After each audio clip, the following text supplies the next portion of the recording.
नर्मदे हर. नर्मदा परिभ्रमण एक निरंजन पर्व दुसरे याच्या पुढच्या भागात मी सोनाली लिखितकर तुमच्या सगळ्यांचं मनापासून स्वागत करते. आता आपण होतो महेश्वरमध्ये. याच्या आधीच्या भागात आपण बघितलं की आदल्या दिवशी दुपारी आणि रात्री पण एका बाबाजींची भेट झाली होती आणि त्यांच्यामध्ये काहीतरी एक दैवी अस्तित्व आहे असं मला नंतर जाणवलं. त्या क्षणाला ते बऱ्याच वेळेला जाणवत नाही, कारण मैयाची लीलाच तशी आहे, ती तुमच्यावर एक प्रकारची मोहिनीच घालते. फक्त त्या क्षणाला मात्र मला जाणवलं होतं की त्यांचा तो वायुवेग जो मी आत्तापर्यंत कुठल्याही व्यक्तीचा पाहिला नव्हता. आणि त्यांना कदाचित आपली भाषा लगेच बोलता येणं किंवा आपण जी पाहिजे ती वस्तू लगेच आणून देणं किंवा काही वेळेला आपण मनात काय विचार करतो आहोत ते त्यांना लगेच समजणं, ह्या गोष्टी काही त्यांच्या मला वेगळ्याच वाटल्या होत्या. पण शेवटी आता ते कोण आहेत, काय आहेत याचा खूप विचार न करता मी जे काही आपल्याला अनुभव मिळाला तो एक मैयाच्या परिक्रमेतला एक चांगला अनुभव असं म्हणून लक्षात ठेवला आणि पुढे जायचं असं ठरवलं. आता रात्री तर झोप झाली आणि दुसऱ्या दिवशी सकाळी आपल्याला निघायचं होतं नेमावरच्या दिशेनं. नेमावर हा आपल्या परिक्रमेचा शेवटचा भाग होता, कारण की आपण आपली परिक्रमा नेमावरवरनंच सुरू केली होती. नेमावर हे मैयाचं नाभिस्थान समजलं जातं. तर आता आपण नेमावरकडे जाणार होतो. आता त्याच्या नेमावरसाठी जाण्याला 2 मार्ग होते. तर एक मार्ग जो होता तर तो ह्याच्यावरून खेडीघाटवरून जात होता. खेडीघाट म्हणजे जो इकडच्या भागाला जो आहे, जे लक्कडकोटचं जंगल आहे, तर तो एक भाग आहे. तर अर्थातच ते यावर्षी पायाच्या दुखण्यामुळे तिकडनं न जाता आपल्याला बसनंच करायचं होतं आणि लक्कडकोटच्या आतून काही बस वगैरे जात नाहीत. काही छोट्या गाड्या किंवा स्वतःच्या प्रायव्हेट गाड्या अशा जाऊ शकतात थोड्या भागामध्ये जयंती माता मंदिरापर्यंत, पण तसंच काही जाणं शक्य नव्हतं. आणि मागच्या वर्षी माझ्या ज्या एक सहचरी होत्या त्यांनी जी परिक्रमा केलेली होती थोडी वाहनाने, त्यांनी मला सांगितलं होतं की त्या पण अशाच पोचल्या होत्या बडवाहपर्यंत, पण त्यांना काही केल्या तिथून बस मिळायला तयार नव्हती. त्यामुळे शेवटी त्यांना पुन्हा उलटं इंदोरला जावं लागलं आणि तिथून बस त्यांना पकडावी लागली. मग हे असं सगळं त्यांनी मला सांगितल्यामुळे मग मी विचार केला की आपण आता नेमावरला जायचं असेल तर पहिल्यांदा आपल्याला महेश्वरवरनं इंदोरला जायला पाहिजे आणि इंदोरवरून आपल्याला मग नेमावरची बस घ्यावी लागेल. मग दुसऱ्या दिवशी सकाळी उठले आणि मग म्हटलं आज थोडा काहीतरी आपल्याला चहा नाश्ता वगैरे करून घ्यावा, कारण की आत्तापर्यंतचा जो बसचा प्रवास होता त्यात 2दा-3दा असं जवळजवळ झालं होतं की बसच्या प्रवासामध्ये दिवसभर काहीही खायला मिळत नाही आणि आपलं नशीबच तिथे खडतर आहे बसच्या प्रवासाचा, असा विचार करून मी म्हटलं सकाळी काहीतरी खाऊन घ्यावं. सकाळी एका दुकानामध्ये, आता ते इंदोर असल्यामुळे इंदोरी पोहे वगैरे तिथे मिळत होते, तर त्या स्वीट मार्टमध्ये सकाळी थोडे पोहे घेतले आणि चहा घेतला आणि थोडेसे पोहे बरोबर जरा एक्स्ट्राचे बांधून पण घेतले. अगदी हाफ प्लेट पोहेसुद्धा तिथे मिळत होते, तर तसे हाफ प्लेट पोहे बांधून घेतले, कारण की माहिती आहे परिक्रमेमध्ये जास्ती भूक लागायचीच नाही तेवढी म्हणजे, आणि थोडंसं खाल्लं की पोट भरून जायचं लगेच. त्यामुळे ते अर्धा प्लेट पोहे एक्स्ट्रा म्हणून असे बरोबर बांधून ठेवले आणि 1 प्लेट पोहे आणि चहा असं घेऊन तिकडनं निघाले. बस स्टँडवर आले आणि तिकडनं एक अर्धा-पाऊण तास वाट बघावी लागली आणि त्याच्यानंतर मग इंदोरला जाणारी बस मिळाली आणि बस चांगली होती, डायरेक्ट बस आहे म्हणून सांगितलं त्यांनी इंदोरला जाणार. म्हटलं चला बाबा आता आजचं म्हणजे अर्धं काम तरी पार पडेल, म्हणजे इंदोर माहेश्वर, तर इंदोर नेमावर तर मिळून जाईल, पण माहेश्वर इंदोर ही तर आपल्याला डायरेक्ट मिळाली तर बरंचसं चांगलं काम होईल असं वाटलं. आणि मग बसमध्ये जागा वगैरे तर लगेचच मिळालेलीच होती, म्हणजे मोकळीच होती त्यावेळेला बस, आणि बस आतून चांगली पण होती. तर त्यामुळे मी म्हटलं की छान, आता आपल्याला टेन्शन नाही, काही बसायला जागा मिळालेली आहे.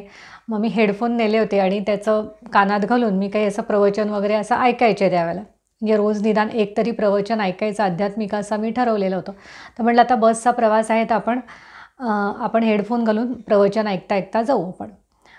आणि थोडा वेळ जशी बस महेश्वरमधल्या भागामध्ये होती तोपर्यंत मी इकडे तिकडे पाहत होते कोण आहे काय आहे बसमध्ये येतात वगैरे. माझ्या शेजारी पण एक असा मुलगा येऊन बसला होता, एक 20-22 वर्षाचा. आणि मग बस चालली पुढे. बस चालली त्याच्यानंतर हळूहळू मग जशी ती महेश्वरच्या बाहेर पडली तसा मग हळूहळू थोडासा काही एक अर्ध्या पाऊण तासाने डोंगराळ भाग लागला. मग मी त्याच्यानंतर म्हटलं चला आता आपण प्रवचन ऐकायला घेऊया. मग मी कानात हेडफोन वगैरे घातले आणि डोळे मिटून मग मी ऐकत बसले.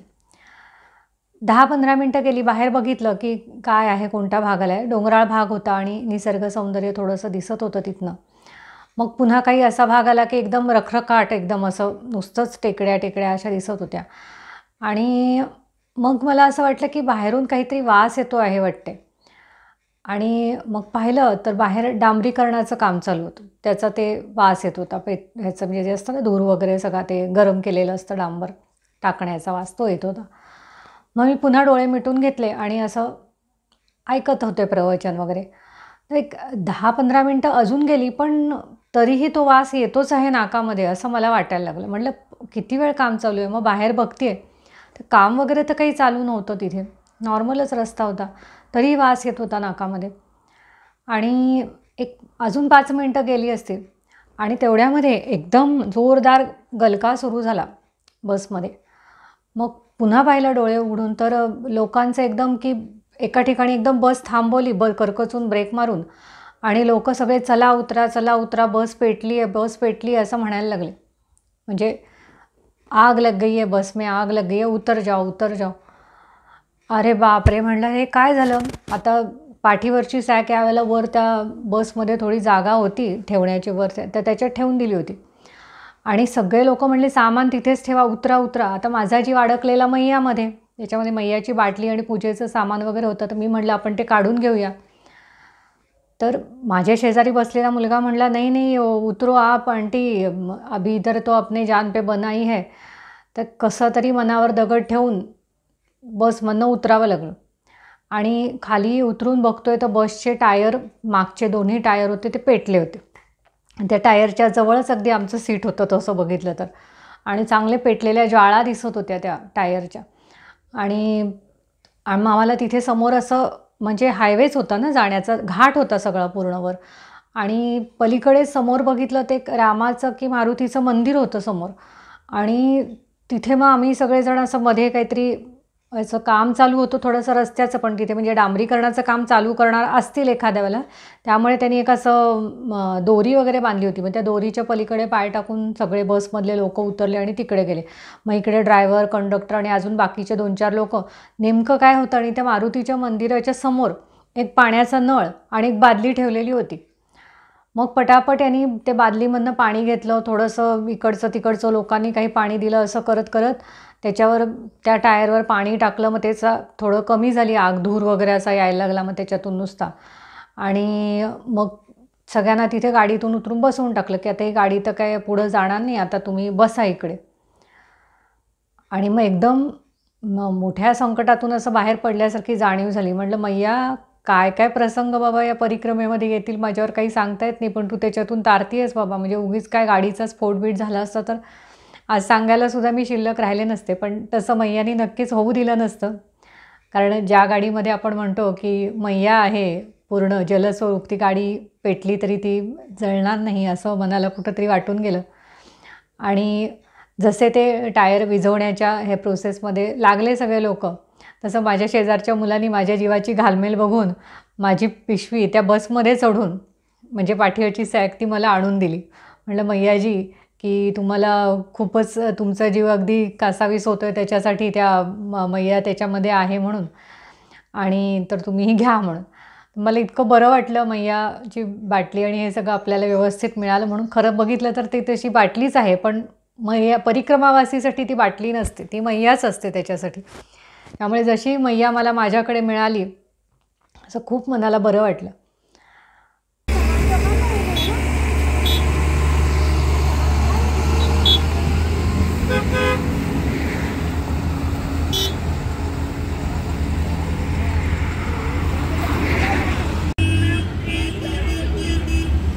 बरोबर कामाचं मंदिर आहे.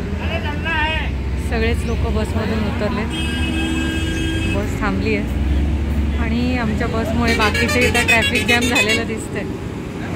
आता माहिती नाही आता इथे किती वेळ थांबावं लागेल. मग तो एक पु ल देशपांडेंच्या एका कथेमध्ये म्हैस, त्याच्यात अशी बस एक बंद पडलेली असते आणि सगळे लोक थांबून जातात. बंद पडलेली असते म्हणजे म्हैस गाडीच्या समोर आली असते आणि सगळे प्रवासी कसे उतरतात, तसा आमचा प्रकार झाला. फक्त होतं की तिथे सावली बिवली नावं निशाण नव्हतं. त्या सावलीचं टळटळीत ऊन होतं अक्षरशः. आणि अगदी 10:30-11 वगैरे वाजले असतील त्या दरम्यानमध्ये. आणि रखरखीत उन्हामध्ये आम्ही सगळे बसलो होतो. फक्त मारुतीचं मंदिर होतं तर थोडा पार होता तिथे, म्हणजे बसायला अशी जागा होती, पार नाही जागा होती. तर थोडंसं आम्ही तिथे सगळेजणं टेकलो, थोडंसं पाणी बिणी प्यालो आणि बसलो. तर हे म्हणे की आता पुढची आमच्या कंपनीची बस जेव्हा येईल तर तेव्हा तुम्हाला अर्धा पाऊण तास 1 तास किती लागेल माहीत नाही, तर त्याच्यानंतर मग तुम्हाला त्याच्यातनं जाता येईल आणि त्याच्यामध्ये तुम्हाला आता काय बसायला वगैरे जागा मिळणार नाही. असं म्हटल्यानंतर मग जो मगाशी सगळा आनंद होता की छान बस मिळाली आहे आणि सगळा प्रवास आता आनंदात होईल, तो सगळा त्याच्यावर पाणी फिरलं. कारण की कुठलीही चांगली अशी अपेक्षा, चांगली धरो वाईट धरो, तिचं सगळं कडबोळं करून टाकायचं असं परिक्रमेमध्ये झालं होतं प्रत्येक गोष्टीचं. तर त्यामुळे मग म्हटलं आता जाऊ दे, वाट बघा. आणि ती काय अर्ध्या तासात येणार नाही याची खात्रीच होती, कारण कोणतीही बस नॉर्मलसुद्धा आपल्याला जी हवी ती कधीच 1 तासाच्या आत येत नाही, हे मला माहिती झालं होतं परिक्रमेच्या ह्याच्यात. MP मध्ये असाच कारभार सगळा. त्यामुळे 1 तास आता तिथं थांबावंच लागणार आहे टळटळीत उन्हामध्ये. मग त्यामुळे ओढणी बिडणी डोक्याला बांधून घेतली, कारण गरम खूप व्हायला लागलं होतं.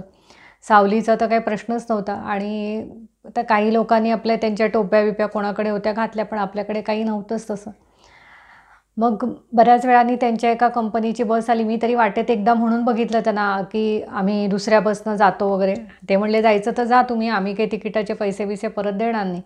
आणि तिकिटाची किंमत पण बऱ्यापैकी होती, त्यामुळे मग आम्ही थोडंसं म्हटलं ठीक आहे. आणि तशाही सगळ्या बस भरूनच येत होत्या, कुठल्याच बस अशा काही रिकाम्या वगैरे काही दिसतच नव्हत्या.